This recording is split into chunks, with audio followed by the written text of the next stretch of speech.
များကိုဘယ်သူမှရှာမတဲ့နေရာမှာ6လလောက်ပြောက်ခဲ့တော့တက်တီရှိလား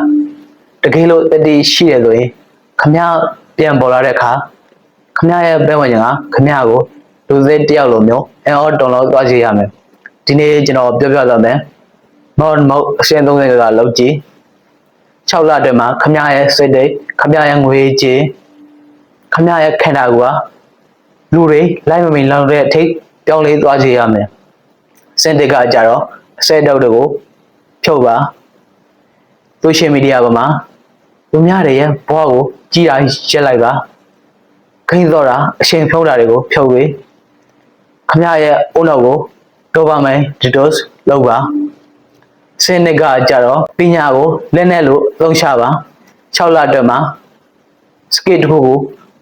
ဥပမာဗီဒီယို editing marketing ဒါမှမဟုတ်ဘာသာတစ်ခုကိုကြွန့်ကြအောင်လေ့လာပါလူတွေပျော်ပါနေရှင်မှာခမကပညာသင်ယူနေရမယ်စဉ်းသုံးကကြတော့ခန္ဓာကိုယ်ကိုတည်တော့ပါကျင်းစောတာဖြစ်ဖြစ်အိမ်မှာအက္ခရာတစ်ခုကိုလုပ်တာဖြစ်ဖြစ်ဒီနေ့ကို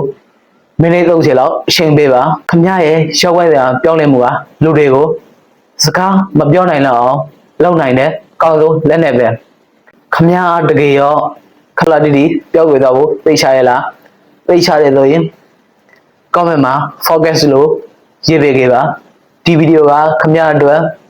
လုံးဝနေဆိုရင် like subscribe လုပ်ထားပါ